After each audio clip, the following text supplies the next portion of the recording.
naruɗo e damal ɗiɗe ɓiwal tawi nataten koye cukaku Hammadi e Sare Fari. nden natirɗo ha hande koyɗol Hammadi Souleka. Hammadi Souleka ina jooɗi e sara yummum subaha law ina iho, omo darni koppi, omo mawmo juuɗe. Saha e saha fof o ɓallinade duɗal ngal fayande fawi dow mum. Omo ɓorni wuttiyel ɓalewel koyngel ngel ittata jangol. Kanko fof omo furɗi, omo ranmi, mo wi tal o sulmima kono yeeso ngo laaɓani. Omo ɓorni tuubel garngel ha heeɓi koppi. Hammadi ko naawo, o ƴefti ko naawol bam makko, ko joom ƴiyalne. ina wayno gueƴiraɓe makko fof ko kanko ɓuuri doole. omo yaara e duuɓi 11 kono sa yimo dokkatamo ko hedde duuɓi 15. o wona kadi bonɗo ngari, ɗum kadi o roni koye bam makko. yummako kañum ina jooɗi ina wirda, omo murni kaaliyel danwel, kanko fof omo wojji kanŋe. omo waɗi ɗalwala e dande, jawe kalis e juuɗe koyɗe. omo jooɗi e leeso bali sañago ha yooɗi, nde o yiya fof ko ñantiɗo. kanko ko ni o wayi. kamɓe ɗiɗo fof eɓe kucciti e duɗal ngal. yummo wiyete ko Dieynaba Racine Kane, kono Hammadi noddirtamo tan ko Dieynaba. wonno ko dabbude Fouta ala ko nandi e jangde. jangol ngol natata koye ɓandu ngol horkiti ƴiye. mataw ɓeydata jangol Fouta ngal ko yimɓe cerdata hakkude comci ceeɗu e dabbude, wona comci ndungu kañum e demminare.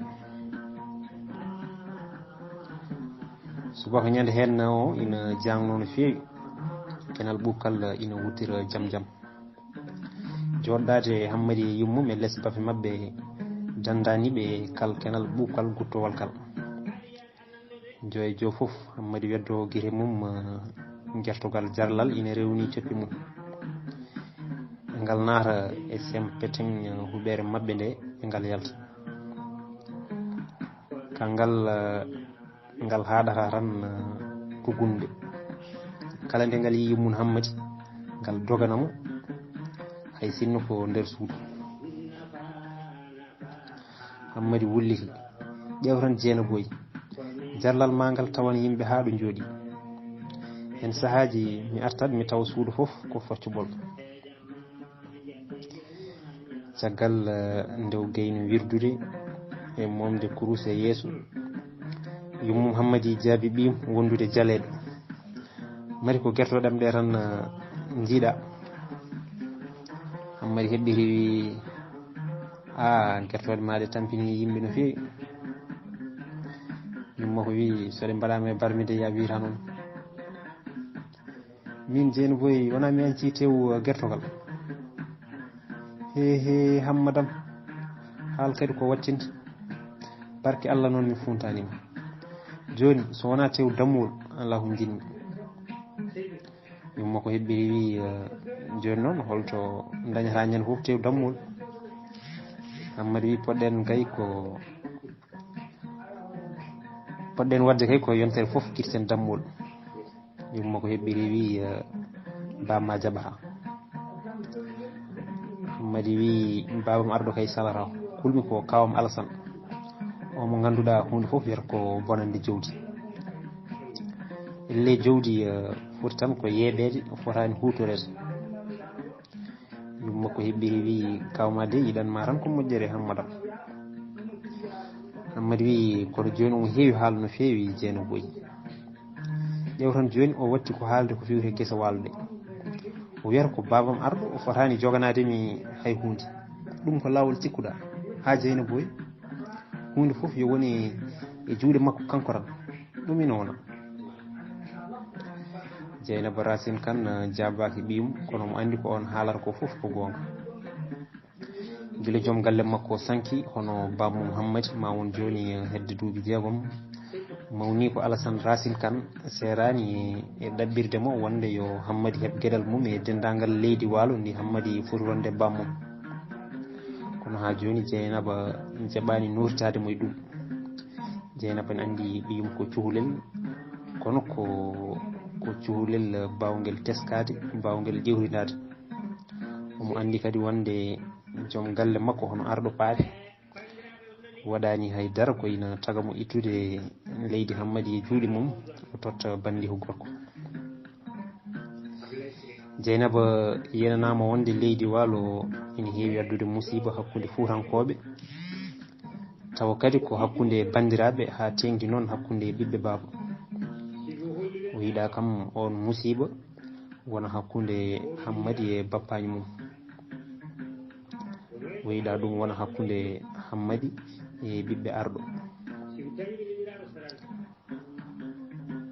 oɗo Allah rokki laamu, ɓiɓɓe mum kadi laamoto ko hoddiro yidde laamu e maleji ɗum. ko sule ka ɗacci ko ina heewi famɗani, so fewnama tan moƴƴat. leydi Waalo galle arɗo en ina yaaji no feewi, ɓe ndemata hen ko seeɗa, ko heddi ko foof ɓe mbaɗata ɗum ko rem peccen. ɓe keewi waddude ɗum koye safalɓe hormankoɓe kañum e tagankoɓe. ɗum ɗo ko hen sahaji, saaha goɗɗo ɓe guitta guese jonde seeɗa ɓe totta kayiraɓe Hammadi ɓe ɗiɗo. ɓeɗo noon kewani leydi Waalo no feewi, te kamɓe ɓe jogui juuɗe liggotoɓe gati koɓe sernaɓe joom almuɓe. kayiraɓe Hammadi ɓe noon ha tengti e Alassane Racine Kane ina hunƴe leydi Waalo sanne, mataw koɓe kewani ɗum no feewi ko addi ɗum. leydi Waalo ina jaranimo hunde foof. omo hewno wiide Jeynaba miñam, leydi Waalo ko kanŋe foti lombede tan koye juuɗe laaɓɗe ceer. kono Jeynaba heewi jabbademo tan ko gonga,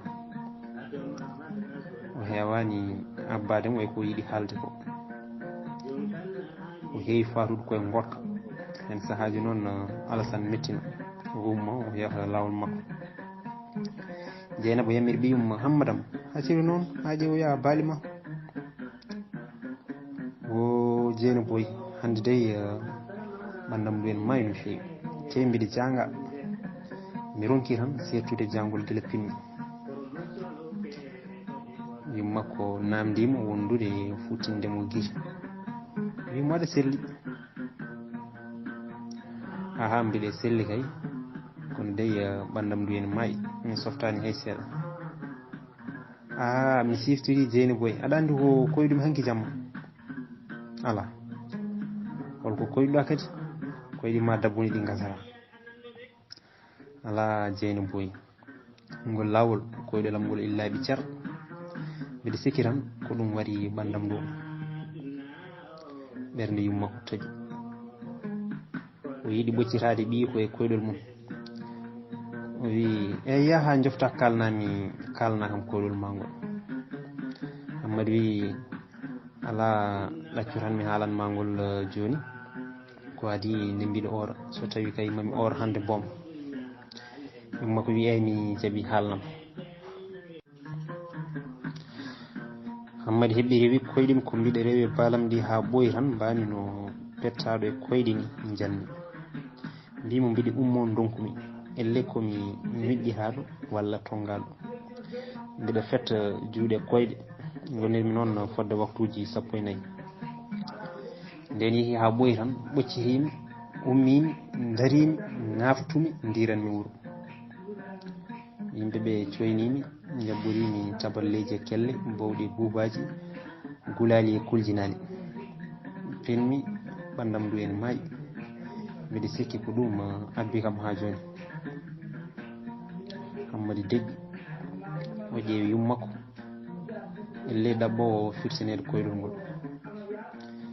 Jeynaba yiɗi deñude ɓernde ɓiyum, an aɗa hulliredu no feewi, ko ɗum tan waɗi ɓanduma, wona mi winomo tan ko koyɗi dabbuni. Hammadi taƴi haala yummum, wi ala Jeyna boy, ɓe mbi koyɗi dabbude laaɓata, kono min koyɗolam ngol ene laaɓi ceer. yummakko heɓɓiri wi eyi mami namdo kawma ceerno Aliou, kanko ko paccirowo pirtowo koyɗi molnaɗo moole, kala ko haali koyɗol ko ɗum. Jeynaba ƴeewi ɓiyum, mbaadi joom galle makko foof arti makko guila e haala ƴewki hoore mawde ha heeɓi nawol e mosol ala fof ko Hammadi heddi e bammum so Hammadi sellani tan Dieynaba jiiɓo so Hammadi oori aynoyi o wonata e jamma so wona on joftu kala ɗo Hammadi yeehi ɓernde makko deƴata so wona on arta hayso Hammadi fijoyi dingiral o rendinta yitere so wona o nana dille mum ina lelo ko ɗum wanno Dieynaba yiddi ɓiyimo yo janngoy Alqur'an to galle kawmum hono ceerno Aliou beele o wasa woddude guite makko gaynaka ka deƴani ɓernde makko hay seeɗa wonnodemo to galle kaw makko tawa yaltata wuuro ɓurannomo toon kam ko famɗi fof maw fawe on guite makko kala ko wawi hebde ɓiyu maw tin ɗum gila law kono ñallude ladde guila subaka ha nangue muto e oɗo jamanu moɓe goni ina ñeewi ɓernde makko sanne ɗum foof e wade noon hulɓinade o ɗacci gueɗe ɗe e juuɗe Allah ko Allah woni e ladde ko kañum woni e wuuro Hammadi noon kam jaɓani janngude Alqur'an o woni galle kaw makko tan ko lebbi 6 caggal ɗum o salti janngude te ko noon o wayi welde hakkille e ko yaawi o hijji o tari hen ko heewi o yetti tabara kaw makko horsinimo hen no feewi sanne o watti makko hakkille ha ala ko nandi kono Hammadi bettimo no feewi ngati o ɓurani yidde janngude Hammadi ko gaynaka kañum ɓuuri hillanade ko gaynaka e laamu ɓuranimo o yiɗi abbitade koto banggue bamma makko en to ɓen ko jargaji ɓen ko joomen baali e beyi joomen nayyi e kam e leydi waalo ɓen ko laamu arɗo yaagal ngal kañumen ko ɗum kilnani to banggue kawiraɓe makko ko Alassane tan jogui hen mbalon seeɗa so ɗum ala kamɓe koɓe sernaɓe ha tengti noon e ceerno Aliou Racine Kane oɗo ina jogui duɗal mawgal e wuuro ngo omo jogui baydaji kewɗi e hunde e samdaji ina wiye wonde so saare fari wonti wuuro sernaɓe e waliyaɓe ko saabu Kane hanɓe ko kamɓe jippinno Cheikh Oumar Tall nde ummino funnangue o waline wuuro ngo jamma goho o arno ɗaɓɓude ko konu o arno ko yiilade yimɓe doole fehilaji condi e kure gam felloyde jihadi hewɓe jaadine makko wondude rewɓe mumen e sukaɓe mumen ina jeeya e ɓen goto e taniraɓe kawiraɓe Hammadi yaadunoɓe makko ɓe hay goto mabɓe artani wiyama noon hewɓe mabɓe keddi koye wolde wulde mawde fellanode tottata Madina ko tuba goto bonɗo cuusɗo renanno tataka o wiyete ko Paul Hall oɗo ulle mabɓe condi e kure kanoje e bomboje ko ɓuuri hewde e kono Cheikh Oumar ko toon heddi hande noon saare fari jeeya koye guure ɓurɗe lollude nanede e hormede gam walanɗo jamma goto Cheikh Oumar e wuuro ngo ha hande eɓe keddi e yidde haɓade laamu tubakoɓe laamu hefereɓe saaha e saaha foof Kane hanɓe ɓe irtaɗo wuuro ngo e salade tottude lempo ɓe cafti waddude e galle arɗo en kañum e chef de canton koye yonta arɗo paate hunde nde deeƴi seeɗa Cheikh Oumar winoɓe ko onon goni saldu diine e Toro ko onon goni faabu diine e Fouta ngol ɗo konngol ina heddi e mabɓe ha joni eɓe parnoro ngol no feewi eɓe joguiti wonde soɓe lohi diine islam lohat soɓe cembini diine Allah o heewa doole wonko Cheikh Oumar yino e mabɓe nde haali ɗum so tubakoɓe jaalima hande e Fouta ko gacce mawɗe wonandede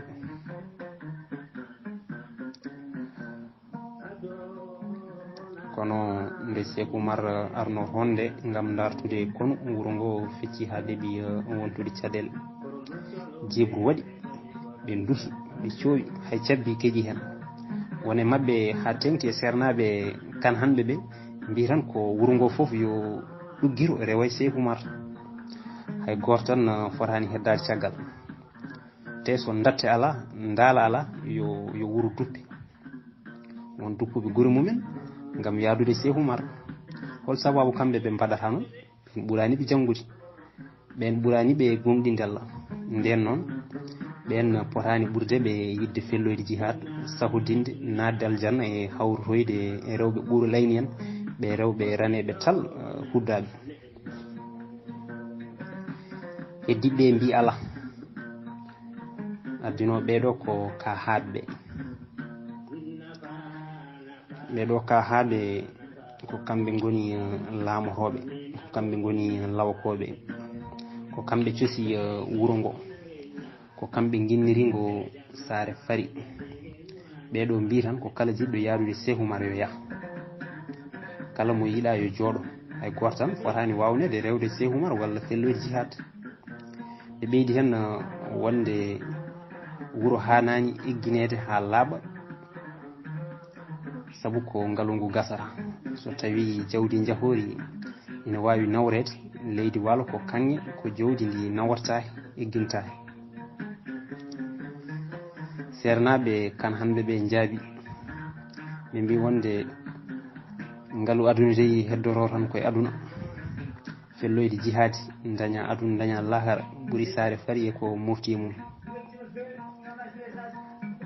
ka haaɓe ɓe e wallidiɓe mumen mbi wonde waɗi sernaɓe ɓe hono kan hanɓe ɓe e wallidiɓe mumen softande eggude wuro ngo e yadude Cheikh Oumar ko gueɗel gotel ɗum woni wonde ɓe ngala leydi waalo ɓe ngala jawdi koɓe ngala ɗo ko ɗum woni koɓe ɗaɓɓoyta banggue goɗɗo wona hay hunde wonde ala koɓe jogui so wona kufanaji mabɓe kaalaji mabɓe e defte mabɓe so neɗɗo wuuri e ɗeɗo gueɗe wurata ko basɗo te mayata ko basɗo ɗum ɗo woni no luural mawgal no fewi no kay ɗum wonti no yewtere kala saare farinajo ha ɗeeɓi jibinde bone kono Cheikh Oumar ñaawiɓe Cheikh wi kala jiɗɗo ferde bisimilla mum mo yiiɗa yo jooɗo jaam jogo ɗum haala gasi ɗum noon bandiraɓe ko ɗo katten ha ñande wonde so Allah jaaɓi Allah jarama on jarama